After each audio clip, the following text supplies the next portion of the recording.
इस सदन की मान्यता के बाद पूरे देश में अमल में आएगी। माननीय अध्यक्ष जी, सीआरपीसी क्रिमिनल प्रोसीजर कोड 1998 इसकी जगह भारतीय नागरिक सुरक्षा संहिता 2023 इस सदन की अनुमोदना के बाद अमल में आएगी और इंडियन एविडेंस एक्ट 1872 की जगह भारतीय साक्ष्य विधेयक 2023 अमल में आएगा।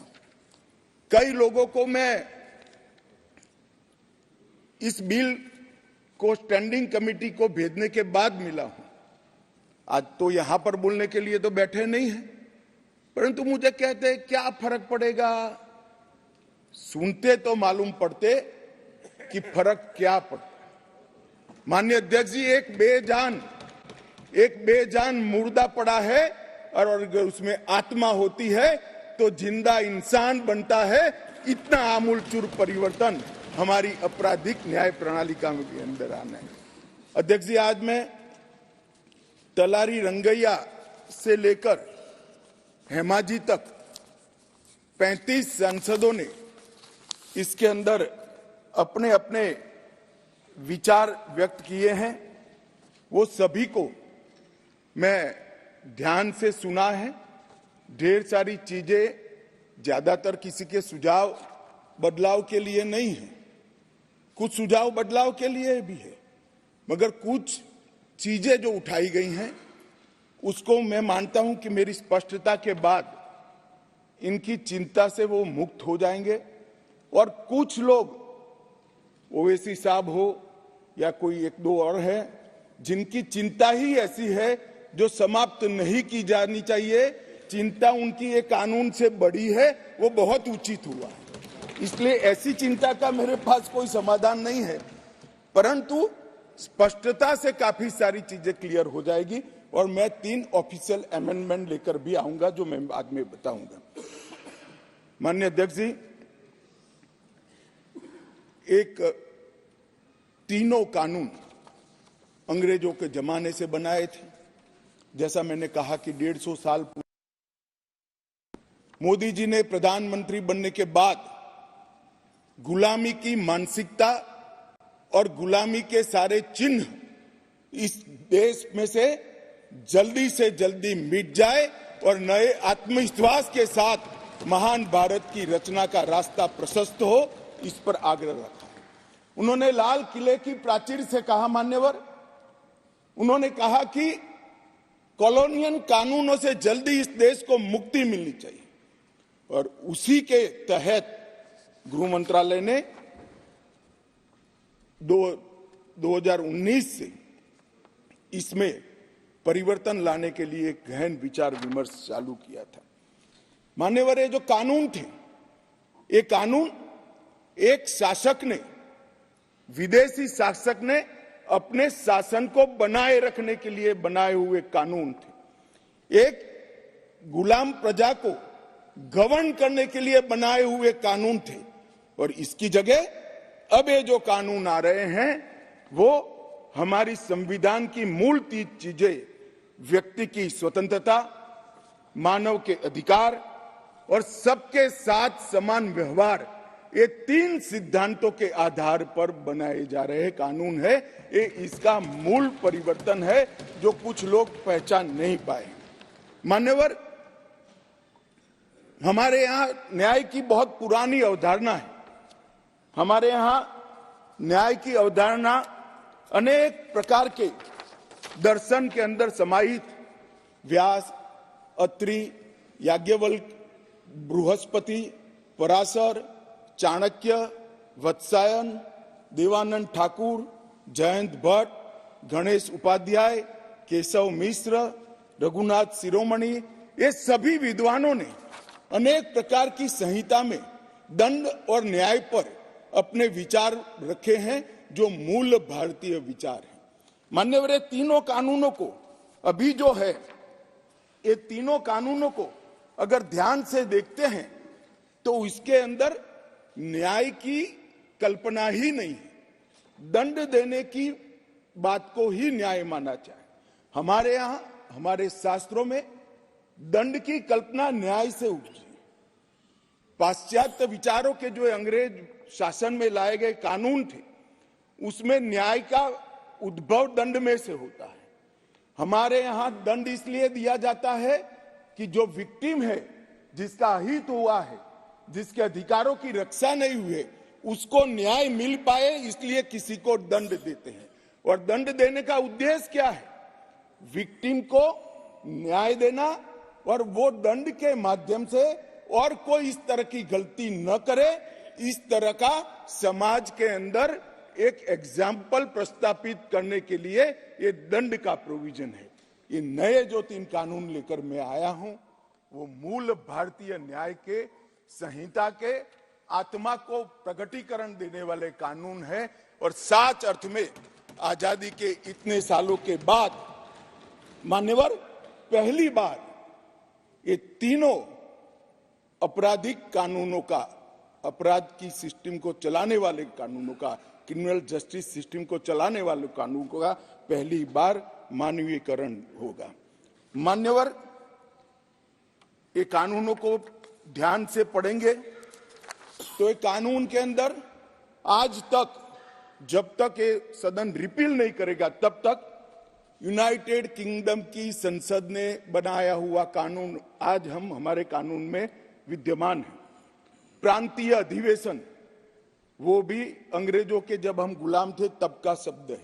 क्राउन के प्रतिनिधि का सम्मान, London Gazette, jury, Lahore court, United Kingdom of Great Britain and Ireland, Commonwealth, Her Majesty सरकार, लंदन गैजेट के जिक्र, ब्रिटिश क्राउन का दबदबा, इंग्लैंड के न्यायालय और हर मेजेस्टी रोमिनियन और बैरिस्टर शब्द प्रयोग का जिक्र आजादी के बाद भी 75 साल तक होता गया। मोदी जी के इस इनिशिएटिव ने हमारे तीनों कानून को एक गुलामी की मानसिकता और उसके चिन्हों से मुक्त कराया। मान्यवर, ये कानून जो बनाए थे, ढेर सारे लोगों ने कहा, कुछ सांसद मुझे पर्सनली भी मिले, वो समझ ही नहीं पाते थे कि फर्क क्या कर रहे हो। मैंने कहा कि ये सब आपको समझना है तो सबसे पहले चैप्टर को समझिए। चैप्टर की अनुक्रमणिका देखेंगे तो ही मालूम पड़ जाएगा कि कानून इस देश के नागरिकों के लिए नहीं बने थे, कानून अंग्रेजों की राज की सुरक्षा के लिए।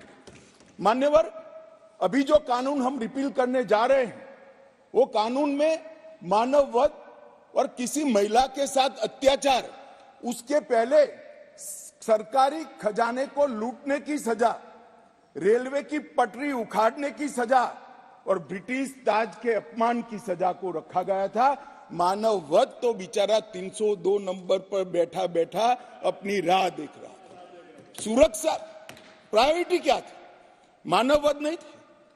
किसी महिला के साथ हुआ दुर्व्यवहार, अत्याचार को न्याय दिलाना नहीं था। प्रायोरिटी खजाने की रक्षा था, रेलवे की रक्षा था और ब्रिटिश ताज की सलामती रखना प्रायोरिटी थी। अब ये पूरा का पूरा बदलकर सबसे पहले महिलाओं और बच्चों के विरुद्ध को अपराध को प्रायोरिटी दी गई है। मानव शरीर पर प्रभाव डालने वाले विषयों को प्रायोरिटी दी है। उसके बाद में देश की सीमाओं की सुरक्षा को प्रायोरिटी दी है। उसके बाद में सेना, नौसेना, वायुसेना के संबंधित अपराधों को लिखा गया है। उसके बाद इलेक्ट्रोल अपराधों को लिखा गया है। उसके बाद सिक्के, करेंसी नोट, बैंक नोट और सरकारी स्टैंप के साथ छेड़खानी को लिया गया है। और उसके बाद ब्ला ब्ला ब्ला बाकी सारी चीजें आती हैं। तो पहली बार हमारे संविधान का जो स्पिरिट है, वो स्पिरिट के हिसाब से कानून अब मोदी जी के नेतृत्व में बनने जा रहा है। मुझे गौरव है कि तीनों कानूनों को 150 साल के बाद बदलने का और वो बिल को पायलट कर इस सदन में लाने का गौरव मुझे प्राप्त हुआ है। मान्यवर, जो कहते थे कि हम नहीं समझते हैं, मैंने कहा कि अगर मन खुला रखोगे और मन भारतीय रखोगे तो समझ में आ जाएगा, मन अगर इटली का है तो कभी समझ में नहीं आएगा। मान्यवर, मन का सवाल होता है, भाषा का सवाल नहीं होता है। मन अगर यहाँ का है तो तुरंत समझ में आ जाता है, मन अगर यहाँ का नहीं है तो कभी समझ में नहीं आएगा। मान्यवर, इसमें बहुत सारी चीजों पर हमने थ्रस्ट दिया है। आतंकवाद की व्याख्या अब तक किसी भी क्रिमिनल जस्टिस सिस्टम के कानून में नहीं थी। पहली बार मोदी सरकार आतंकवाद को अब व्याख्यायित करने जा रही है, जिससे इसका कोई लूपहोल्स उठाकर आगे फायदा न ले पाए। मान्यवर, इसके साथ साथ राजद्रोह को देशद्रोह में बदलने का काम किया। पहले राजद्रोह की व्याख्या थी, मैं आगे डिटेल में बताऊंगा। राज से मतलब शासन था, भारत नहीं था। किसी भी राज्यकर्ता के खिलाफ कोई भी कुछ बोलता था तो इसके पर अपराध राजद्रोह का कानून लग जाता था। हमने व्यक्ति की जगह देश को रखा है। व्यक्ति की टीका ये लोकतंत्र का सबसे अच्छा लक्षण है और देश को नुकसान करने वाले को कभी बख्शना नहीं चाहिए, ये दृढ़ता भी इसमें है।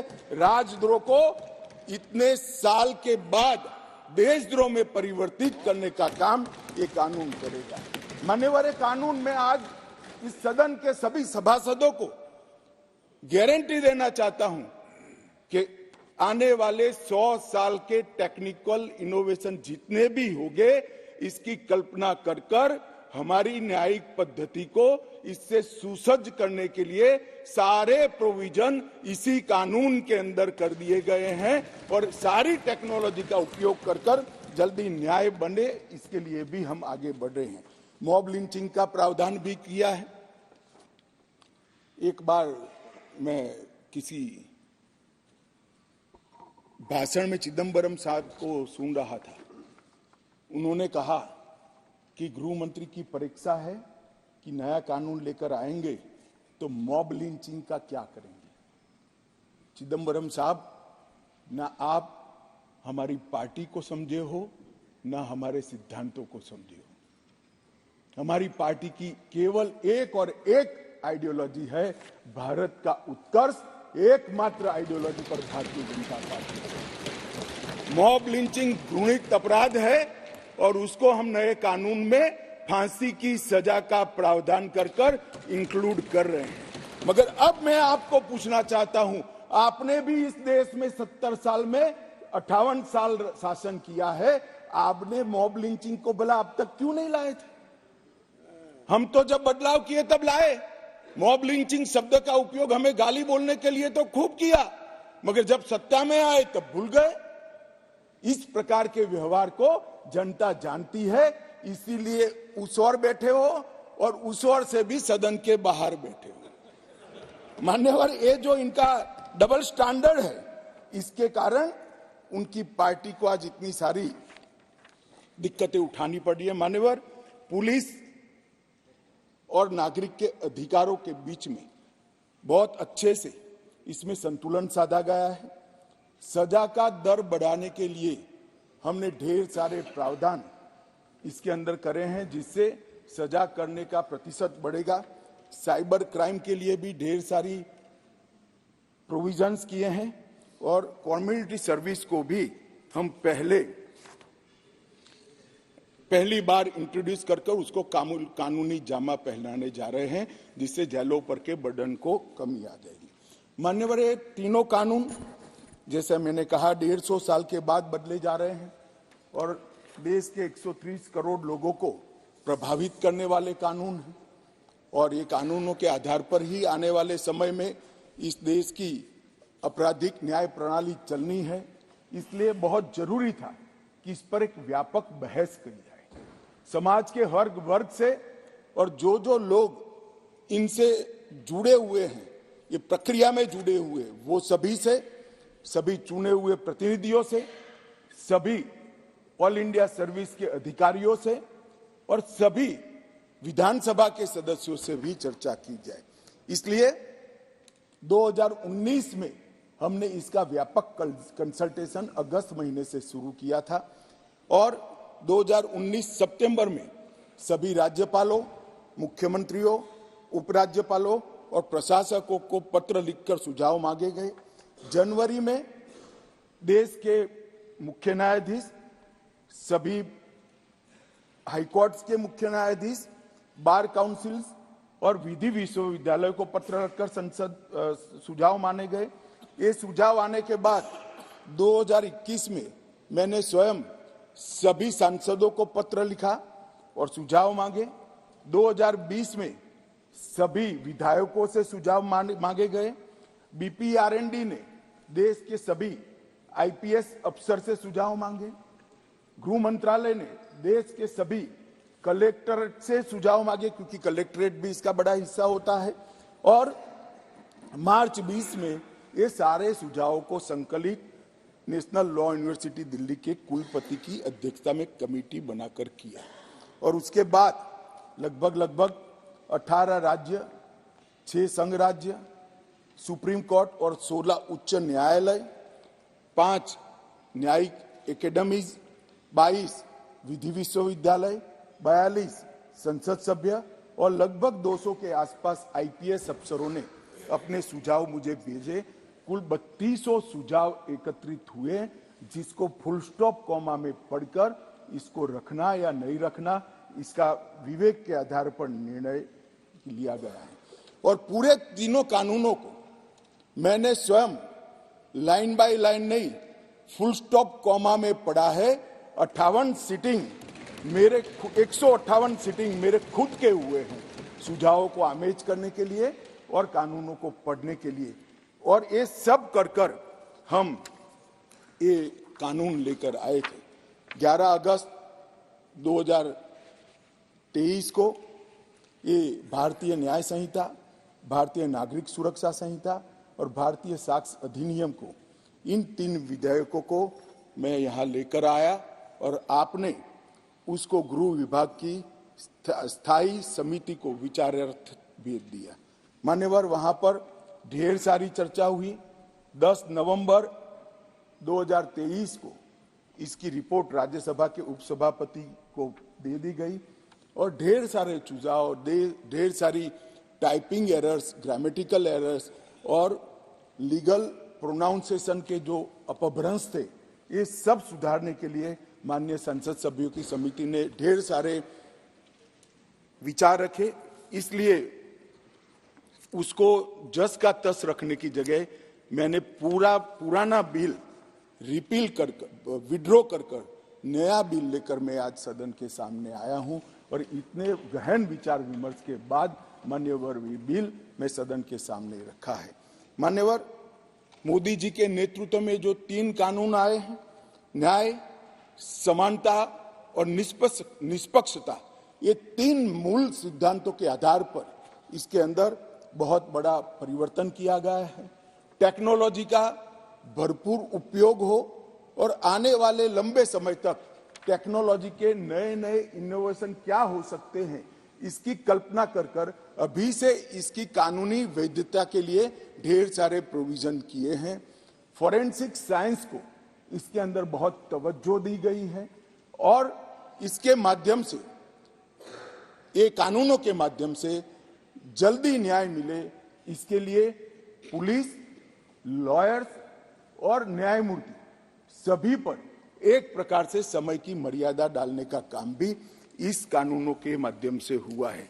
मान्यवर, भारतीय नागरिक सुरक्षा संहिता, इसमें पहले सीआरपीसी में 484 धाराएं थी, इसके जगह अब 531 होंगी।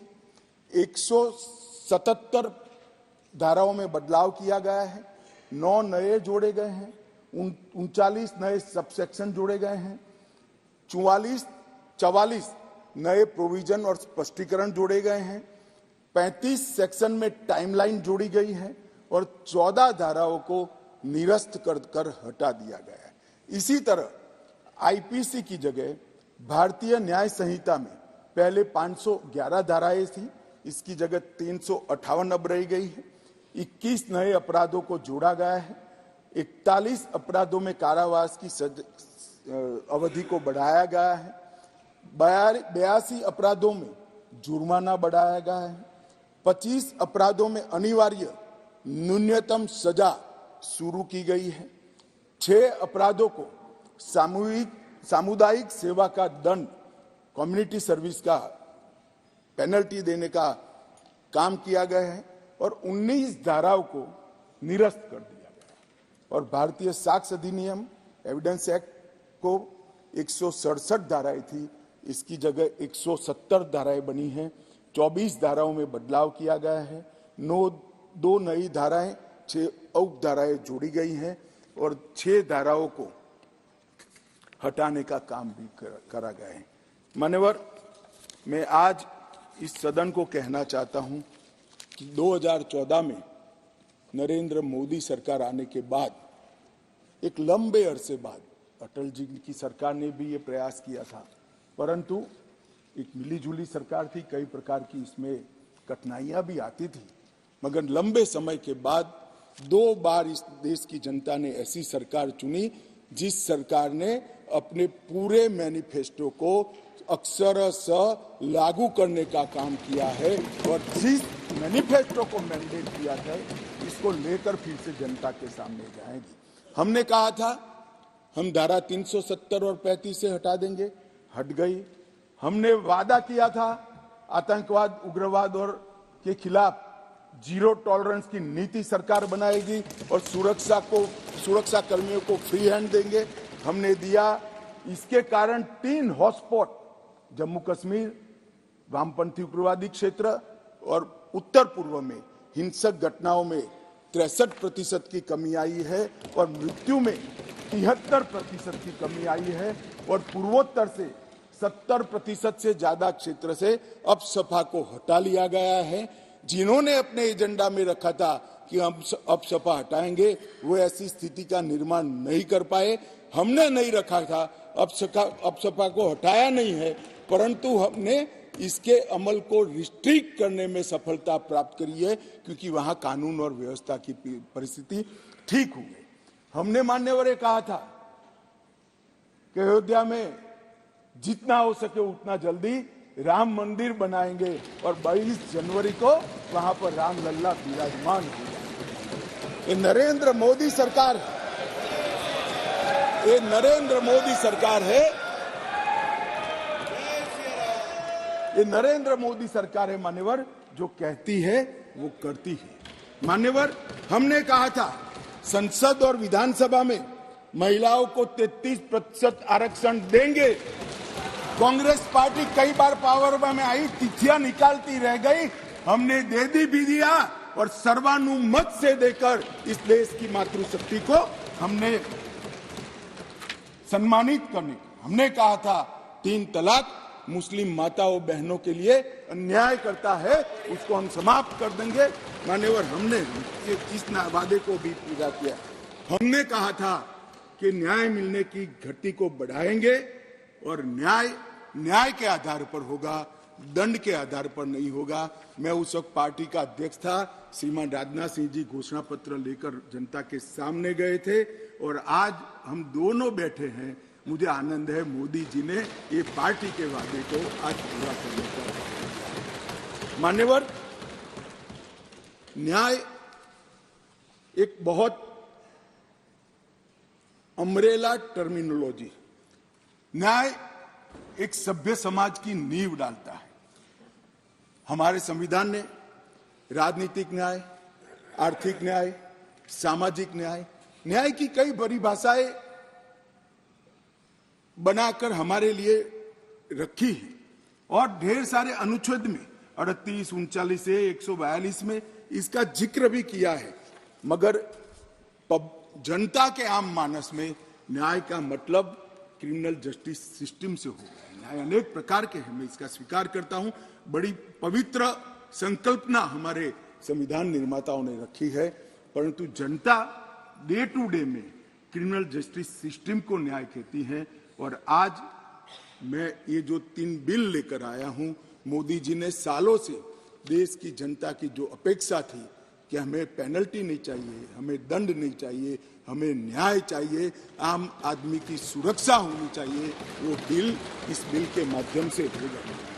राज्य का सबसे पहला कर्तव्य मान्यवर न्याय होता है और लोकतंत्र के 3 स्तंभ न्यायपालिका, कार्यपालिका और विधायिका, ये तीनों एक न्याय का मजबूत प्रशासन देने के लिए हमारे संविधान निर्माताओं ने 3 के बीच में काम की बंटवारा किया है और आज पहली बार तीनों मिलकर दंड केंद्रित नहीं परंतु न्याय केंद्रित क्रिमिनल जस्टिस सिस्टम लेंगे।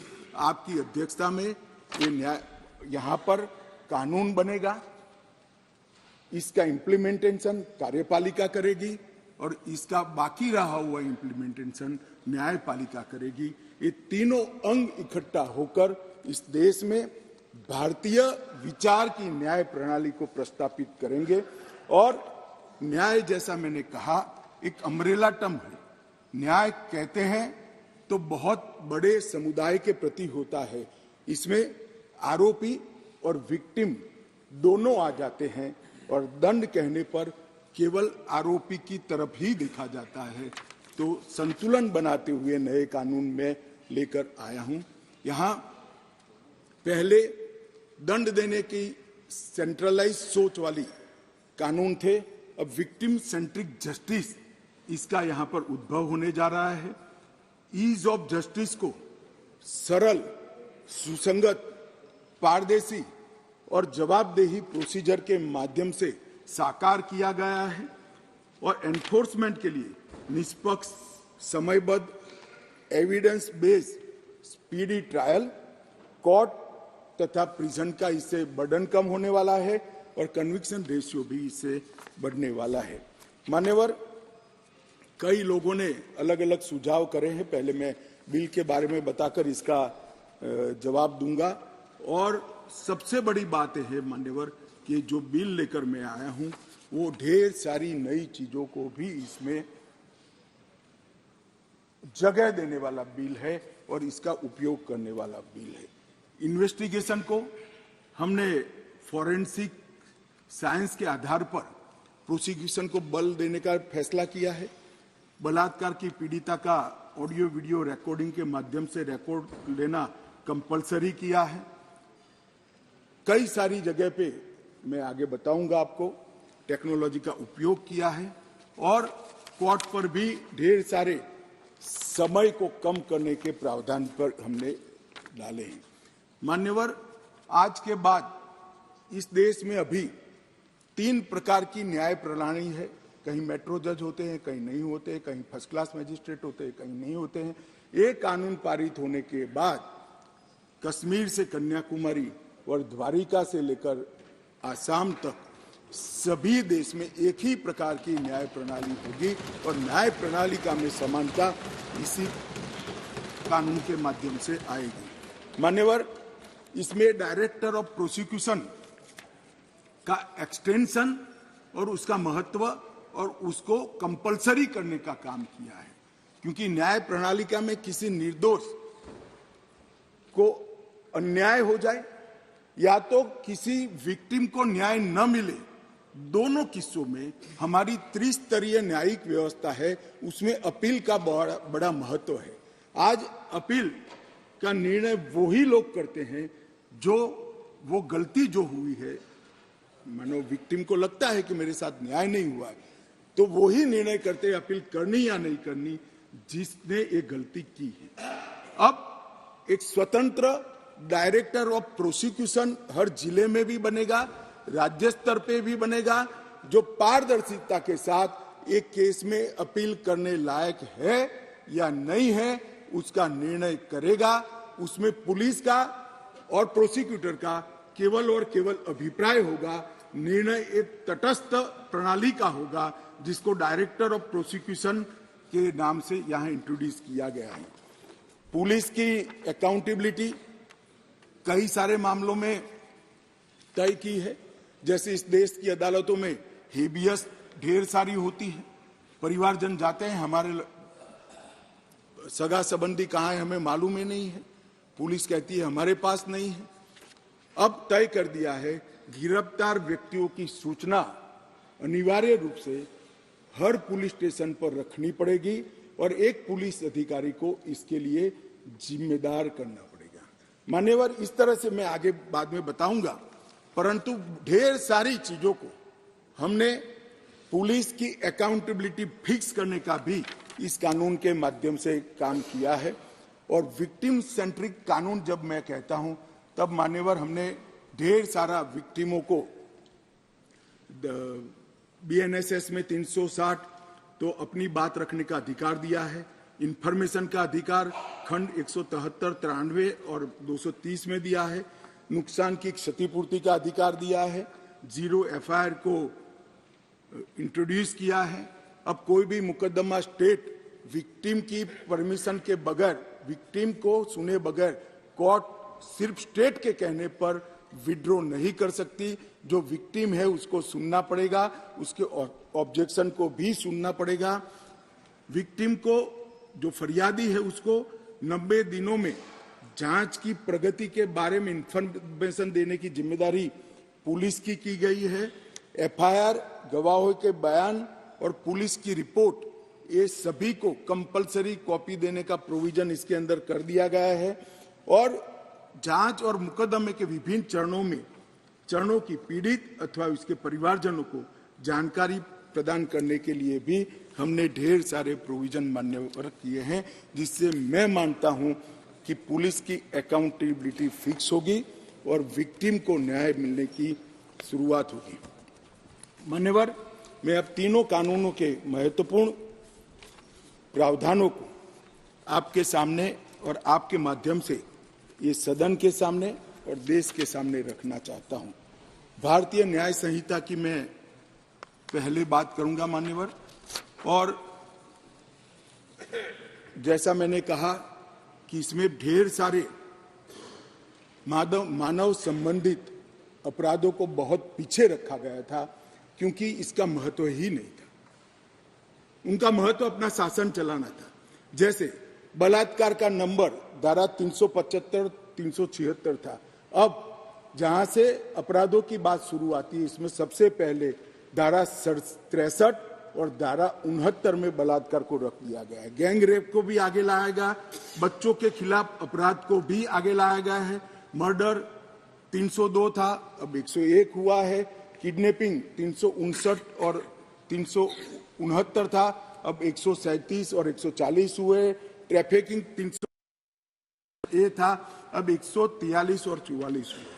माननीय, शुरुआत की डेफिनेशन और प्रोसीजर को छोड़कर सीधा मानव संबंधित, पहले महिला और बच्चे और फिर शरीर संबंधित अपराधों को हमने प्रायोरिटी दी है, क्योंकि इसी को हम व्यक्ति की सुरक्षा के साथ जोड़कर देखते हैं मान्यवर, और उसको सुनिश्चित करना ये कानूनों की प्रायोरिटी है। मान्यवर, अंग्रेजों ने बनाया हुआ राजद्रोह का कानून, जिसके तहत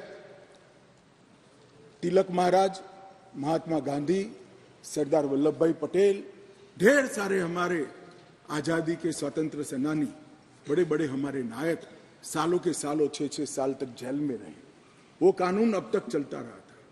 विरोध तो करते थे जब ऑपोजिशन में होते थे, मगर सत्ता में आते थे तब इसका दुरुपयोग भी करते थे, हटाने का नाम नहीं देते थे। पहली बार नरेंद्र मोदी जी ने ऐतिहासिक निर्णय किया है कि राजद्रोह की धारा 124 को पूर्णतया समाप्त